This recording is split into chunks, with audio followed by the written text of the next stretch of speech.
Hello student, हम start करते हैं 8th चैप्टर। और इसमें हम पढ़ेंगे कि ब्रिटिश रूल के समय भारत की सामाजिक कंडीशन में, सोशल कंडीशन में वुमेन्स और कास्ट, वुमेन्स की स्थिति थी कैसे थी। जो कास्ट में निचले स्तर पर लोग थे जिन्हें शूद्र कहा जाता था, उनकी स्थिति कैसी थी और उनके लिए फिर क्या प्रयास किए गए, कैसे उनकी स्थितियों को सुधारने के प्रयास किए गए। जिन्हें इस हमारे यहाँ देखो, एक अच्छी बात ये थी, एक चल रहा था नेशनल मूवमेंट, जिसके तहत हम अंग्रेजों को देश से बाहर निकालने के लिए या ब्रिटिश रूल के खिलाफ लड़ रहे थे। ओके, दूसरी जो हमारे यहाँ साथ साथ में क्या था, हमारे देश में कुछ एक ऐसा हिस्सा पॉपुलेशन का ऐसा था जिन्हें कोई फर्क नहीं पड़ता था कि उनके शासक हिंदू हैं, भारतीय हैं या अंग्रेज हैं, क्योंकि उनकी स्थिति अंग्रेजों से पहले भारतीयों के अंतर्गत जो शासन था उसमें भी वैसी थी। इसका मतलब ये था कि अंग्रेज आने से उन्हें कोई ज्यादा दुख नहीं था, बल्कि उनको उनके दुखों का कारण खुद भारतीय समाज ही था। जैसे वुमेन्स थी, हमारे देश में बहुत ज़्यादा कुरीतियाँ फैल गई थी। जब हमारा समाज एशियंट पीरियड की हम बात करें तो वुमेन और मैन में कोई फ़र्क नहीं था। इसी तरह वुमेन्स पढ़ती थी, वेद पढ़ती थी, और उन्हें ऐसी भी बात नहीं है कि वो शासिका नहीं बन सकती थी, मतलब सब अधिकार प्राप्त थे। लेकिन धीरे धीरे भारतीय जो समाज है वो रूढ़ियों से ग्रस्त हो गया। और जैसे मुस्लिम्स आए भारत में आक्रमणकारी, तो औरत जो है वो घर के अंदर कैद कर दी गई, पढ़ने लिखने का अधिकार छीन लिया गया। उनका काम था कि भाई घर का काम संभाले, खेत का भी काम संभाले, ऐसी बात नहीं थी, बच्चे पैदा करें और अपनी गृहस्थी चलाएं, दो ही काम थे। फिर लेकिन उसके साथ साथ ये भी था कि लड़कियों को बोझ माना गया, जैसे उनकी प्रोटेक्शन की समस्या, उनकी दहेज की समस्या। इसके कारण क्योंकि लड़ाइयाँ बहुत रही हैं समाजों में आपस में, जैसे मुस्लिम भारत में आए तो हिंदू लोगों को अपनी जो बेटियां हैं या स्त्री समाज था उनकी सुरक्षा की वो चिंता पैदा हुई। या दूसरी बात जो है, सोशल कस्टम ही स्त्री के खिलाफ थे, चाहे वो किसी भय से थे या हीनता की वजह से थे। जैसे वुमेन्स के खिलाफ ये था, लड़कियां होते ही पैदा होते ही मार दी जाती थी, चाहे वो राजा के यहाँ पैदा होती है। ऐसी बात नहीं थी कि राजा के यहाँ जो लड़कियां पैदा होती थी वो सुरक्षित थी, नहीं, उनको भी मार दिया जाता था। एक बार जो पंजाब के राजा थे रणजीत सिंह, उन्होंने बताया था कि मैंने अपनी 3 बहनों को बोरी में भरते हुए देखा और किस तरह उन्हें फिर चेनाब नदी में बहा दिया गया। तो इस तरह उनको अफीम दी जाती थी, उन्हें दूध में नहलाने के बहाने डुबोकर मार दिया जाता था।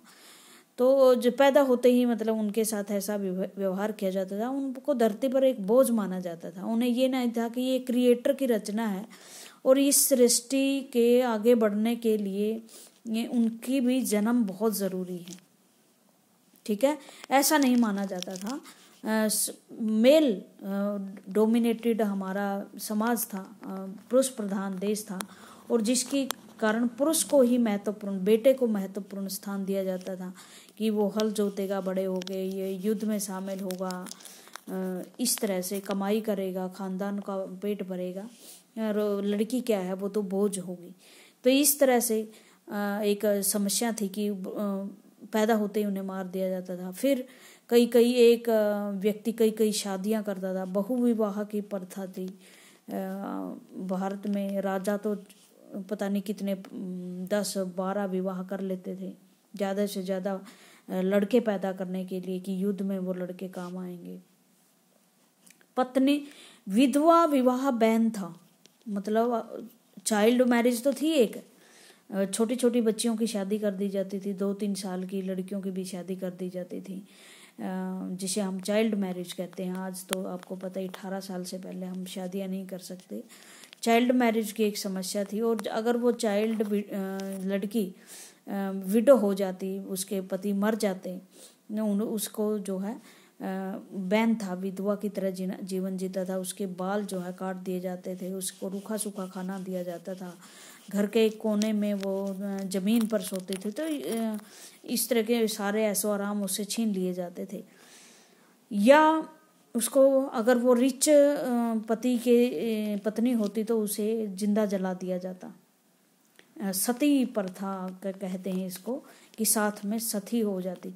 ये 14वीं-15वीं शताब्दी में स्टार्ट हुई थी प्रथा। सती इसलिए हुई थी कि ताकि बाद में जैसे राजस्थान में मुस्लिम के साथ राजा लड़ते थे तो जो औरतें हैं अपनी सम्मान को बचाने के लिए कि कहीं बाद में उनको कैद वगैरह न कर लिया जाए, तो वो जैसे ही पता चलता कि सेना हार गई है, राजा मारा गया है, तो अपने आप को वो जौहर की प्रथा में ख़त्म कर लेती, जला लेती। तो इस तरह से पद्मिनी नाम की पिक्चर अभी आई थी, उसमें भी आपने देखा होगा किस तरह पद्मिनी जो है 1000 स्त्रियों के साथ जौहर की प्रथा में कूद गई थी अपना सम्मान बचाने के लिए। तो इस तरह की प्रथा, और वो तो हो सकता है कि उस टाइम की अनुसार हम ये भी मान ले थोड़ा बहुत कि ठीक है उन्होंने किया होगा ऐसा, बट बाद में अगर इस तरह की कोई समस्या नहीं रही और उसके बाद भी उसको जलाया जा रहा है, ज़बरदस्ती जलाया जा रहा है जब वो जलना नहीं चाहती, तो ये किस तरह की प्रथा है। महिलाओं को या शूद्रों को टेम्पल में प्रवेश करने का अधिकार नहीं था, मंदिरों में प्रवेश करने का अधिकार था, शिक्षा एजुकेशन प्राप्त करने का अधिकार था नहीं था, बराबर बैठने का अधिकार नहीं था, छूने का अधिकार नहीं था, उन गलियों से गुजरने का अधिकार नहीं था शूद्रों को, जिसमें से हाई कास्ट के लोग गुजरते थे। तो ये किस तरह का न्याय था। तो जो शूद्र वोमेन या दूसरी जातियां थी, ट्राइबल्स थे, वो तो अपनी ही आज़ादी के लिए लड़े थे अपने ही समाज से। उनको कोई अंग्रेज़ों ने कैद नहीं किया हुआ था, उन्हें तो अपने ही समाज में समानता नहीं मिल रही थी। तो साथ साथ में हमारे यहाँ रिफॉर्म्स भी चल रहे थे, रिफॉर्म्स मूवमेंट भी चल रहे थे, जो हम कहते हैं सुधार आंदोलन। गांधी जी, राजा राम मोहन राय, पीवी नायकर और सावित्रीबाई फूले, ज्योतिबा फूले और दयानंद स्वामी और जो हमारे ये थे विवेकानंद जी, ये सारे समाज सुधारक थे जिन्होंने स्त्रियों और दलितों की कंडीशंस को ऊपर उठाने की कोशिश की, और वो काफ़ी हद तक कामयाब भी रहे। जब हमारा संविधान बना तो हमने वो स्वतंत्रताएं दी हैं दोनों समाजों को, औरतों को भी। लेकिन आज भी वो फैसिलिटीज़ औरतों को मिली नहीं, जो SC ST को ऊपर उठाने के लिए रिजर्वेशन जैसे तरीके हैं वो दिए नहीं गए औरतों को।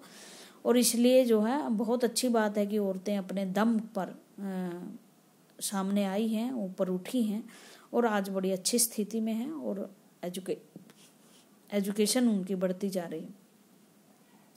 Have you ever thought of how children lived about 200 years ago? आप थोड़ा सा इमेजिन करो कि 200 साल पहले बच्चे कैसे रहते हो। पिछली आपने चैप्टर में देखा कि एजुकेशन लड़के भी नहीं जाते थे, कुछ अमीर घरों के बच्चे पढ़ने जाते थे। उस टाइम लड़कियां तो बिल्कुल ही बाहर नहीं निकलती थी। एक आध जो जमींदार वगैरह की बेटी होती या मतलब बहुत रिच फैमिली होती तो उनको घर ही पढ़ाई की उनकी व्यवस्था कर दी जाती थी। Now day most girls from middle class family go to school. Middle class की जो फैमिलीज थी लड़कियां, वो स्कूल में जाती थी and often study with boys. Boys के साथ अब तो लड़कियां जा रही हैं, स्टडी भी कर रही हैं। और on growing up many of them go to college and university. बड़ी होकर वो कॉलेज यूनिवर्सिटी भी जाती हैं। एंड टेक अप जॉब में भी लगी हुई हैं। They have to be adult before they are legally married and according to law. और वो तभी उनकी शादी होती है जब वो 18 साल की मतलब कानूनी रूप से विवाह योग्य होती हैं। कानून के अनुसार वो शादी कर सकती हैं। अगर विधवा होती है कोई तो दोबारा विवाह कर सकती है। They can marry anyone like, किसी भी से भी शादी कर सकती है according to constitution and law. From any caste and community are widow can remarry. All women like all man can vote. सभी स्त्रियों को वोट का अधिकार है भाई, वोट का अधिकार है, कंटेस्ट करने का अधिकार है, कंटेस्ट करने का मतलब इलेक्शन लड़ने का अधिकार है, पोस्ट प्राप्त करने का अधिकार है, ठीक है। लेकिन उस समय नहीं होता था। From the early 19th century we find debate and discussion about social custom and practice taking on a new character।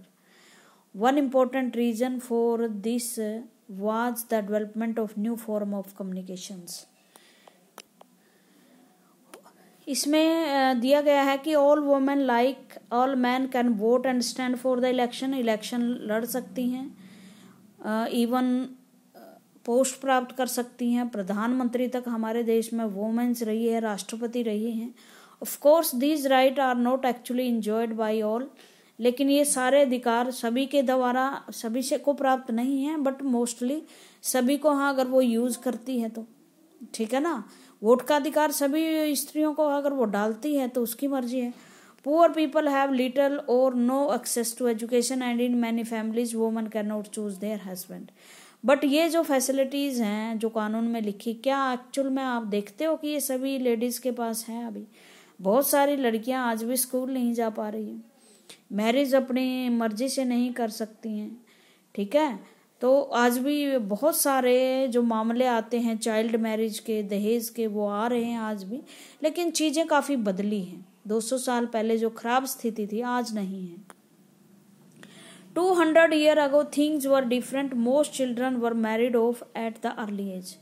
200 साल पहले चीज़ें बड़ी मुश्किल थी. और क्या है, लड़कियां बहुत ही, लड़के भी उस टाइम, लड़कों की भी शादी बहुत ही अर्ली एज में, छोटी एज में ही हो जाती थी. Both Hindu and Muslims man could marry man then one wife. Hindu और मुसलमानों में बहुपत्नी विवाह था, मतलब एक से ज़्यादा विवाह कर सकते थे, लेकिन औरत एक से ज़्यादा विवाह नहीं कर सकती थी, ठीक है. In some part of the country widow were pressed if they choose death by burning themselves on the funeral's pyre of their husband. और कुछ पार्ट्स में, सभी जगह नहीं थी, उस विडो की बड़ी तारीफ की जाती जो अपने पति के साथ जिंदा जल जाती थी. ये एक सती होने की पेंटिंग दिखाई गई है कि किस तरह एक महिला को जलती हुई चिता में डालने की कोशिश की जा रही है.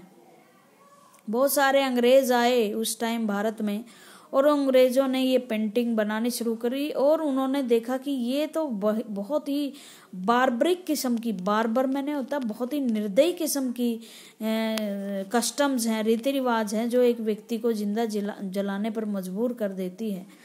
और women who died in this manner whether willingly और otherwise were called sati, meaning virtuous women, मतलब बेस्ट वुमेन.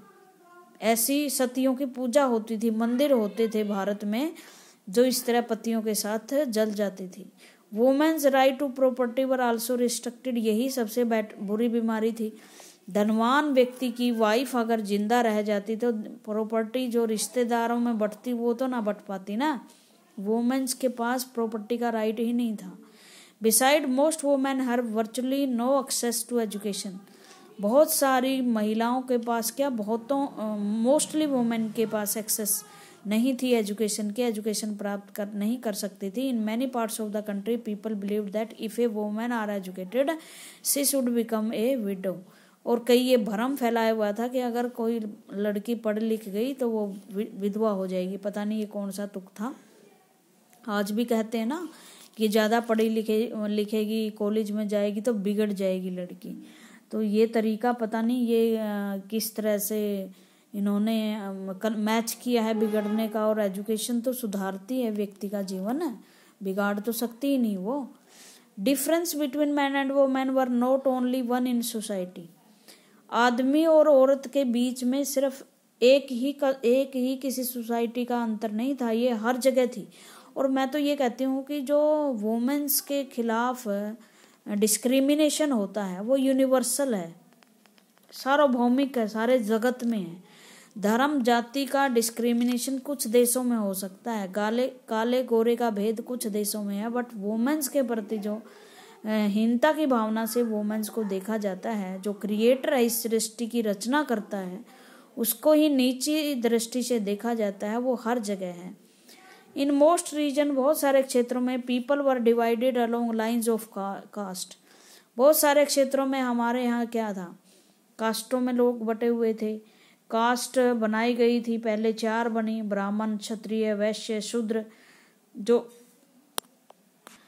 पहले क्या था, जो वेदों का ज्ञान रखता है या शिक्षा देता और लेता है ज्ञान लेता देता उसे ब्राह्मण कहा जाता था। क्षत्रिय जातियां वो थी जो युद्धों में लड़ती थी, शासन चलाती थी, और वैश्य वो लोग थे जो व्यापार करते थे या फार्मिंग करते थे, लोगों समाज की जो भौतिक इच्छाएं होती हैं, भौतिक आवश्यकताएं उनकी पूर्ति करते थे, जिनमें पीजेंट, किसान, आर्टिशियन आते हैं। शूद्र वो होते थे जो इन तीनों, जो ऊपर वाली कास्ट है उनकी सेवा करते थे। जो नीचे के काम है, कचरा उठाना, कूड़ा उठाना, ये उनके काम थे। पहले काम के आधार पर बांटे गए, बाद में ये जो बंधन थे, जाति बंधन, वो बहुत ज्यादा रिजिड हो गई।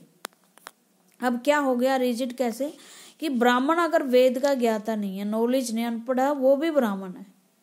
भाई वो कैसे ब्राह्मण है? ब्राह्मण का मतलब ब्रह्म का ज्ञान रखने वाला, और वो उसके पास है नहीं। लेकिन जाति बंधन कठोर हो गए, और जितने बंधन कठोर होते गए, लोगों का जीवन, जो नीची जातियों का के लोगों का जीवन है, वो और मुश्किल होता गया। आडंबर बढ़ते गए, उनको दबाने के रास्ते खोजे गए नए नए, जिस तरह से स्त्रियों को दबाने के रास्ते खोजे गए नए नए। ठीक है, क्योंकि ऐसे रास्ते क्यों बनाए जाते? क्योंकि उनसे कुछ लोगों को फायदा होता है। ठीक है ना? तो जो ब्राह्मण और क्षत्रिय है उन्हें अपर कास्ट कहा गया। Other such as trader and money lender often refer to Vaishya were placed after them. और तीसरी जाति थी वैश्य, जिसमें व्यापारी होते थे या मनी लैंडर होते थे। मनी लैंडर जो सूद पे ब्याज पे पैसे देते हैं। Then come peasant and artisan such as weaver and potter refer to Shudra. और फिर उसके बाद जो किसान, आर्टिशियन, वीवर्स, पोटर्स, वो शूद्र जाति में आते थे। At the lowest rung were those who labour to keep cities and village clean और work at job that upper caste consider polluting. और जो मजदूर सफाई करते थे, जिनका काम विलेज की सफाई करना था या अपर कास्ट के घरों में काम करते थे, उनको पोल्यूटेड माना गया। भाई गंदगी उठाने वाले पोल्यूटेड कैसे हो सकते हैं? वो तो दुनिया के बेस्ट व्यक्ति हैं जो सफाई करते हैं, बट उनको दूषित माना गया कि इनको टच नहीं करना, हम भी दूषित हो जाएंगे, पवित्रता खत्म हो जाएगी। That is it could lead to the lose of caste status. और इस वजह से जो नीची जातियों के लोग थे उनको बहुत ही हीन दृष्टि से देखा जाता था। जो अपर कास्ट के लोग थे उनको treated many of this group at the bottom untouchable. उन्हें अछूत माना जाता था कि इनको छू लिया तो हम भी क्या हो जाएंगे, अछूत हो जाएंगे, पवित्रता भंग हो जाएगी। They were not allowed to enter temple. उनको टेम्पल्स में घुसने का अधिकार नहीं था। उनको जो जमींदारों के कुएं थे, अपर कास्ट के कुएं या तालाब होते थे, वहाँ से वो पानी नहीं भर सकते थे, उन पर रिस्ट्रिक्शन था, बात नहीं कर सकते। They were seen as the inferior human being. देखो भगवान ने सबको समान बनाया, लेकिन ह्यूमन ने ह्यूमन को इंफीरियर सुपीरियर बना दिया। एक को कम बना दिया, एक को ऊंचा। वो पता नहीं क्या क्राइटेरिया था ऊंचा और नीचा बनने का। ऊंचा व्यक्ति वही होगा ना जो अच्छे कर्म करेगा, एक्शन जिसके बढ़िया होंगे। Over the 19th and 20th century many of these norms are perceptions slowly changed. Let us see how to what happened. लेकिन धीरे धीरे 19th 20th सेंचुरी में ये चीज़ें बदलने लगी। और कैसे बदली ये हम पढ़ते हैं। वर्किंग टुवार्ड्स चेंज, किस तरह से बदलाव आया। From the early 19th century में we find debate and discussion about social custom and practice taking on a new characters. इन जो ये कस्टम थे, इन पर आवाज उठने लगी। जैसे यूरोपियन कंट्रीज में राजाओं के खिलाफ आवाज उठने लगी, हमारे यहाँ इन सोशल कस्टम पे बहस शुरू होगी। भाई सती को क्यों जलाया जा रहा है, लड़कियों को क्यों मारा जा रहा है, कुछ लोग अछूत क्यों हैं, भगवान तो सभी का है तो मंदिर में जाने के लिए क्यों रोका जा रहा है कुछ लोगों को। तो इस तरह से लोग पढ़ लिख गए, डिस्कशन शुरुआत हुई, आधुनिक विचार आए हमारी सोसाइटी में।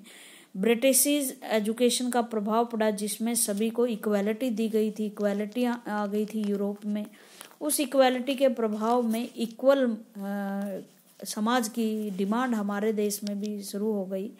और बहुत सारे ऐसे लोग थे, जैसे सबसे पहले हम राजा राम मोहन राय की बात करें, जिन्होंने भारतीय समाज में बदलाव लाने की कोशिश की और उन लोगों के लिए के हक में लड़ाई लड़ने की कोशिश की जो अब तक दलित थे, शोषित थे और जिनको दोयम दर्जे का मतलब नीचे दर्जे का प्राणी माना जाता था। आज के लिए इतना ही। Thank you very much.